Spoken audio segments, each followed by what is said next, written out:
Did Bertrand come up with this to illustrate this point, or did he come up with this question and then everyone said, hang on man, how do you mean it? And then he realised he'd created this ambiguous situation?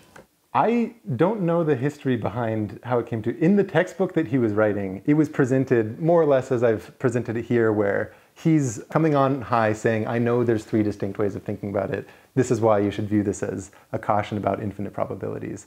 Maybe it was the case that he had some actual question he was asking and got into an argument. That's worth looking into. That would be fun to find out. In what sense is this a problem? Because you could just say, okay, sometimes questions aren't well posed. Like, how is this a paradox? It's just an ill-defined question. I can come up with all kinds of ill-defined questions in math, right? I say, choose a triangle where like one of the side lengths is 3. What are its 3 angles? And you say, there's not enough information here. Same deal here. It's just not enough information to answer the question. But I don't feel like that's the case. I feel like choose a random chord, and there are an infinite number of random chords you can put inside a circle, and let's just choose one of them. And you just chose 3 different techniques to generate it, and yet something went wrong. Okay, so there's someone who agrees with you, actually, that it's not actually the case that there's 3 different answers. There should be one unambiguous answer. It's this fellow named James. He wrote this textbook about probability. And to give a little backdrop, there's kind of 2 different interpretations for when we talk about the probability of an event. Like if I say I flip a coin and the probability is 50-50, one meaning you can give to that phrase is that I've got this random process, an action which we can repeat over and over, and as we repeat it, different things happen. Some of the times it's heads, some of the times it's tails. In what sense do I mean it's a 50-50 chance? I mean, if you repeat this not infinitely many, but arbitrarily many times, and you consider the limiting frequency as you do more and more, what's the ratio of events with such and such property, like turning up heads, to all of them? So that's kind of the like frequentist, you could call it like definition of probability. Now another, I don't want to say it's like another view, because it's more like another place where you can apply the math of probability is to model belief. And you can say, when I flip a coin, no, I don't care about some hypothetical universe where we are able to do that infinitely many times, or a bunch of counterfactuals where we did it in parallel universes. I mean, here, right now, the one event that we're doing, what's the probability that it comes up heads? That's meant to be a description of my knowledge about the coin and the lack of sufficient information I have in the world to make judgments. If I knew the angular velocity of it and how far it was going up, and I was sufficiently robotic mind, with enough information, I might actually be able to say with confidence, or maybe not a ton of confidence, might say it's 0.9 that it turns up heads. And merely by having more knowledge or more information, the same event, the coin flip, might have different probabilities. So you might think of something like an election where the forecasters say there's a 30% chance that Brexit will go through.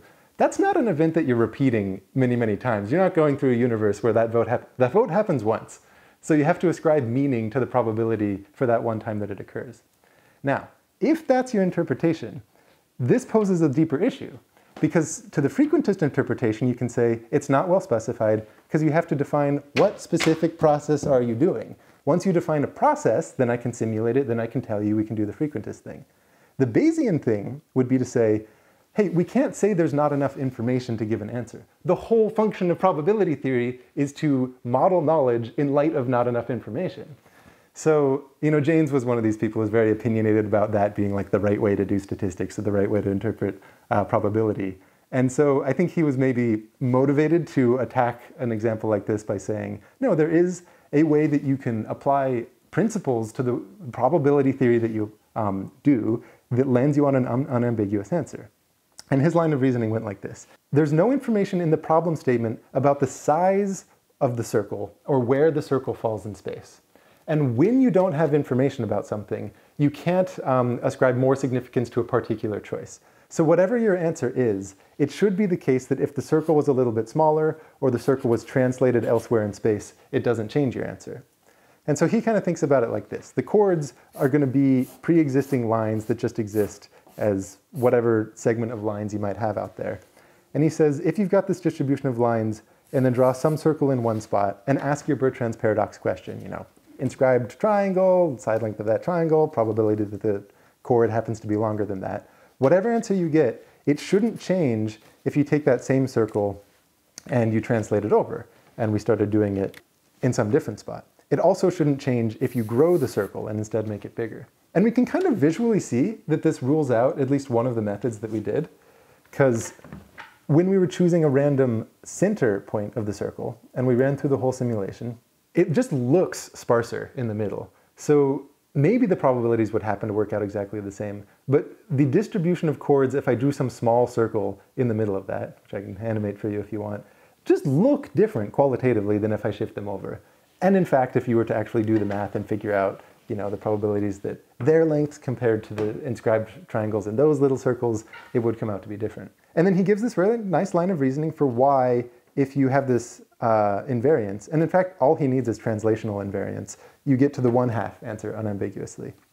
And we can kind of see that, actually, because effectively, if we want there to be translation invariance, then it's doing the third method that we had, where you're choosing a random point along the radius. Because it's saying, once you've chosen some chord, like this one that corresponded to a point quite close to the center of the circle, if I drew some other circle that was a little bit shifted, but that happened to be the same point that I chose, with respect to that other circle, that now might be a shorter one. So there should be this kind of uniformity across the radius. And then he gives a little bit more of a sophisticated take on that, plus the scaling invariance to say, yes, unambiguously, you necessarily get to 1/2. He's actually come through to say that, no, it is possible to use probability as a model for knowledge, that you can always give this unambiguous number between 0 and 1 that defines your belief state. He was really big into the idea that probability is an extension of logic. Logic, you have zeros and ones, and you're able to do these operations on them that you combine a couple zeros to get another 0 or to get a 1, depending on if it's and or. The probability is just like that, but you've extended it to be between 0 and 1. You showed me 3 different ways to generate chords. Is it true that some of those methods were more predisposed to longer chords than shorter chords? Yeah, I mean, definitely. So we can see this fact. Yeah. The radial method is predisposed to longer chords because you have a probability of 1/2 that you get one that's longer than this triangle length. If we computed its mean, it would be bigger than the other ones. So in some sense, it's predisposed to longer chords. But who's to say that that's the more uniform distribution, right? Because the very first method, where I say choose 2 random points on a circle and connect them, what is a chord? It's 2 random points on a circle and you connect them. That's in the definition of a chord. How can that not be what the answer is supposed to be? Before we start, if you told me, how am I going to generate my random chords? Yeah. That's the method I would have chosen, 2 points on the circle. And how confident would you have felt that 1/3 is like unequivocally the correct answer? Because what is a chord? It's 2 points on a circle. You just connect them. And yet you have someone like James coming over saying, not only is that not the correct answer in this weird ambiguity, but the unambiguous thing is honestly what I would have thought would be the worst of the 3 methods. Like this one felt the most artificial. You choose a random radial line, then a point on I'm like, no, uniform in the circle, that feels good. Uniform on the circle, that feels good. Choose a random radius, then choose a random point on the radius, like that's artificial. So in my opinion, and also in the opinion of some others, James kind of sweeps under the rug the actual nuance at play here. Because to say that the way that you're modeling this is to have all of these lines that sit in space and this kind of invariance with the circle, is already presuming that what you mean by a chord is not this kind of choose 2 random points on the circle, because I mean some of the lines, they don't even hit the circle at all. And he says he verifies this empirically by throwing around some, I don't know what he used, but let's say he used spaghetti to throw on some circle that he drew and took a bunch of measurements and it matched up. It's like, yeah, of course, but I can come up with an empirical measurement for my 2 circles where let's go to Vegas, let's go to the roulette wheel, let's play roulette a whole bunch, where every 2 times that we roll it, we take the 2 spots that the marble lands in and connect them. In that world where like the center of the circle isn't a thing, only the rim of a circle is a part of our universe, maybe that gives the most universal answer of 1/3. Is there an answer here, or are you going to end up disappointing me? Like, where does this take us? Where are you going? So there's kind of an answer, which is, let's say we don't care about this problem per se, but what we care about is all those situations where some problem that you're dealing with starts with the phrase, choose a random blank, choose a random point on a circle, choose a random orientation in space, choose a random point between 0 and 1. How do you know that you're safe? And the way that you know basically is if there's a clear symmetry of that space where you want your distribution to be invariant to that symmetry. So let's say I want some sort of distribution between 0 and 1. And let's even graph it where this is going to be kind of our probability density.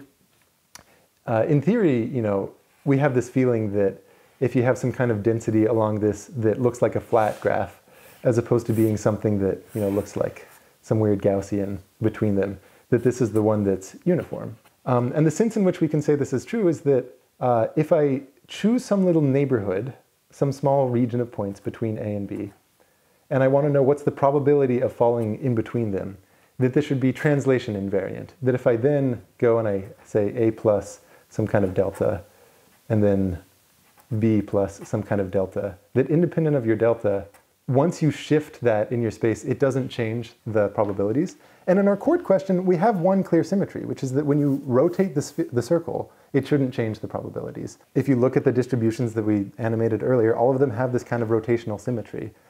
But the different thing here is that when you take that action and then you try to apply it to all of your possible events, it's not what we call transitive. And so we say that a group of symmetries is acting transitively on a space if anytime you start with one point, some symmetry from that, some action from all of that can take it to any other point. You can kind of do a full tour of the space. So in the case of points between 0 and 1, you can always choose a delta to take any point you want to any other point. However, with the chords, the rotational symmetry isn't transitive, because if I take some chord that's like some tiny little length, like this one here, and I just rotate it around, I can never turn that chord into a bigger chord. The symmetry that I'm applying to the situation doesn't let you make a full tour of that space. The space of chords is being acted on by the circular symmetry, but it's not being acted on transitively. If I say choose a random point on a sphere, usually implicit in that is that it should be invariant to rotational symmetries. That if I choose a little patch of the sphere and I say, what's the probability you fall into it? Then I rotate the whole sphere in some way, or I rotate the camera's view on that sphere, and you get to a different patch. The probability shouldn't have changed. If I say choose a random orientation, the space of orientations acts on all of the other orientations because you kind of compose one after the other. It acts transitively, so you're safe. Hey, Future Grant here. I realize, looking at this now, that I neglected to mention a pretty important additional condition, which is that the space we're putting probabilities to has to also be what a mathematician would call compact. This is a little bit of a tricky notion to explain exactly, but loosely speaking, you might think of it as meaning that your space doesn't extend infinitely far in some direction, like the real number line or a plane, things like that. The salient fact for Bertrand's paradox is this need for a transitive symmetry and how it's not really unambiguous what that symmetry would be. But it would be wrong to say that any time you have a transitive symmetry, you necessarily get a nice probability distribution. The thing that Jaynes was doing effectively in the context of saying, hey, I need my circle to be, it shouldn't matter where I put the circle in space, he was endowing the problem with an extended symmetry. So he's basically saying, in addition to rotational symmetry, it should have this translational symmetry. Once you have that, that acts more transitively on the space of all possible chords. Because then any chord that you have, you can shift the circle in some way, you can rotate the circle to turn it into any other chord. So anytime that you have this property, you can feel safe. You can say, okay, when I say choose a random blank, it's a well-posed problem. As to the deeper, kind of harder question here, which is it even possible to say like probability is the correct model for human belief? That when we want to extend logic in this way and say, in light of a lack of information, are we always able to put numbers to that between 0 and 1? At least in my own opinion, it feels like Bertrand's paradox and things in that family still stand as a pretty compelling reason that you shouldn't, like that you are limited in that way. At the very least, there's semantic ambiguity, right? When someone says choose a random chord, you say, what does the word chord mean? There's actually one pretty funny result that I saw in the middle of one of these papers where I can't tell how serious they were, or if they're just like tossing it across as a certain remark. They're like, maybe if you want to truly be ignorant about, like, I want to acknowledge that probability is about accounting for a lack of information, and we don't have information about what the procedure is. Maybe the correct answer to this question is to take a third of our three different answers of 1/2 plus 1/3 plus 1/4. 13/36.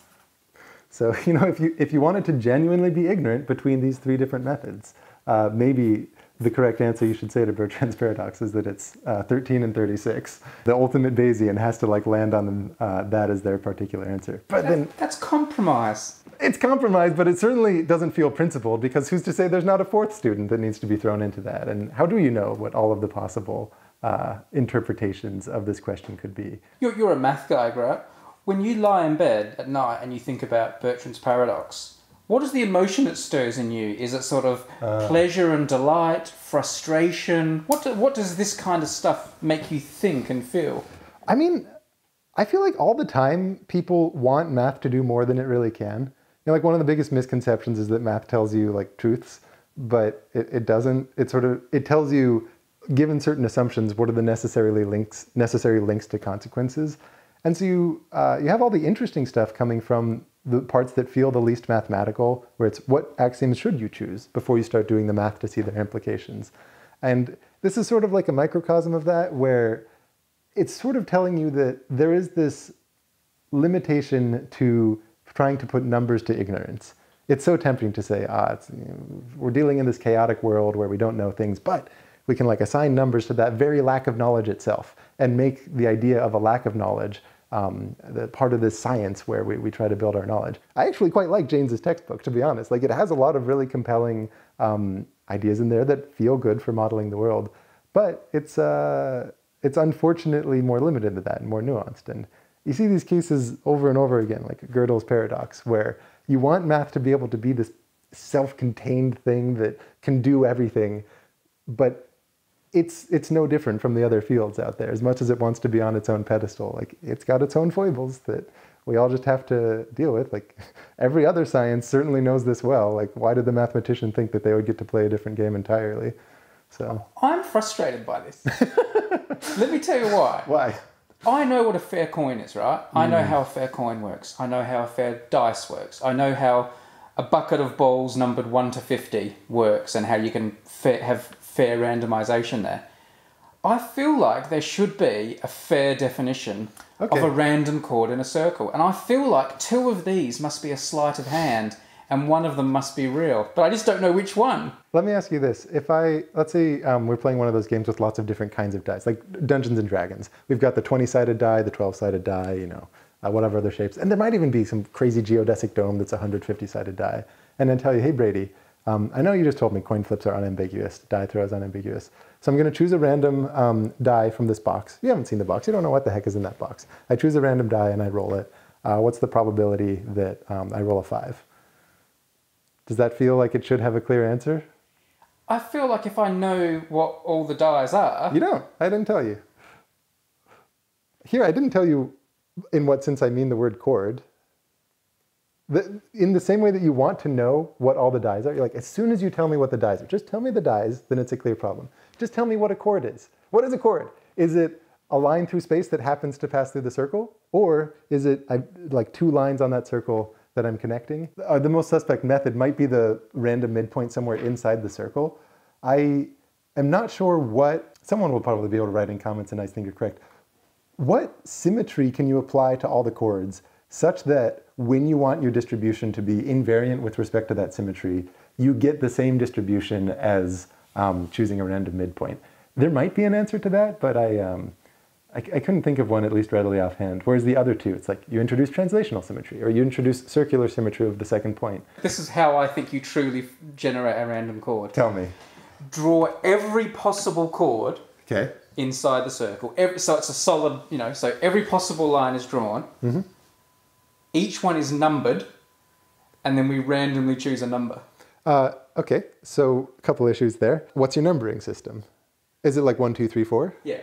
Okay, well, bad news. There's uncountably infinitely many chords. So no matter what scheme you try to do to assign natural numbers to them, you're never going to cover them all. And not a problem, but maybe you say, I'm numbering them, I'm indexing with real numbers. I'm indexing with something that itself is uncountably infinite. What do you mean by choosing a random real number in that context? And you say, well, okay, not every real number. I'm going to index them with all the real numbers between 0 and 1. There's uncountably many of those. I can put them in 1-to-1 correspondence with the chords. Not an issue. I know how to uniformly choose a number between 0 and 1. You just told me that's possible. Something about translational invariance. So haha, we number them from 0 to 1. Well, it's okay because it's uncountably infinite. We choose a uniform number between 0 and 1, and that's the chord that we choose. And I say, that's all well and good. There's an ambiguity, though, in how did you assign that pairing? how did you pair numbers between 0 and 1 to chords? Because you could do it in a way where like all of the numbers between 0 and 0.9999 just happen to be a bunch of chords that are squished up into one corner. And then the rest of the uncountably infinitely many cover the other ones. So the act of enumerating, of indexing them in that way, is an act of choosing a distribution. You can't escape that. And so what you're trying to say is, what's the principle with respect to which I choose a distribution? What I would say is, you have to be clear on the symmetry. If the symmetry acts transitively, then you're unambiguous. But unless you have those properties, it's not clear what you mean when you say a uniform distribution on an uncountably infinite set. So to be clear, infinity isn't the issue. Infinity's fine. Infinity plays totally well as long as you have a symmetry with respect to which you want to be uniform. A lot of times people say you have to be wary whenever infinity is involved. It's like, yes, it's true. But infinity comes with its own little first aid kit for how to fix some of the issues that it comes with. It's only when you start to say, you're coming up with random associations between this infinite set and something else, and you're being unambiguous about exactly how those are associated. All right, I'll tell you how you figure it out. Tell me how you figure it out. You showed me 3 versions right there, 3 ways to do it. Uh-huh. If I came to you and said, I'm going to burn your house down if you don't choose one of them to be right, which one would you choose? So, okay, that's a great question. If the context of the question is that it was this artificial textbook, right? So, like, this didn't come up in the real world. We're not out trying to find some plot of land and decide if some chord across it to divide it between 2 parties will be fair or something like that. It's clearly detached from any real world process where we can dig deeper to say what is the underlying mechanism of choosing a chord. I just have to take my chances of getting my house burned down. Personally, I think I'd go with the translation invariance one. I'd say 1/2 is, probably, because probably whatever situation in the world you're dealing with chords and lines through them, it is something where the circle exists in kind of a 2-dimensional space, and you do think of the line as being kind of any possible line, not chosen based on the perimeter of that circle. If I had any inkling that the reason this question came about was because of some environment where the natural object of consideration was a circle. For example, like the group of symmetries on like periodic functions or something like that, where it's a little bit abstract, but it's kind of isomorphic to a circle. Not a circle with an interior that you draw in space, just a topological space that doesn't have to be embedded anywhere. If I had any reason to believe that this was the origin of choosing chords in some kind of way, although why would you be choosing chords if there's no interior? I don't know. If that was the case, then I would say 1/3. But yeah, I guess gun to my head, You like the half version. I think that's the worst version. I thought that too. That's the funny thing. My relationship with this problem was that 1/3 felt like the most natural one. 1/4 felt like the second most natural. And 1/2 was like, okay, he was just going with the comedy rule of 3s to like round out his little cautionary tale in the book. But the more I've like lingered on it, actually, I've kind of come around to the 1/2. It's the dark horse on this one.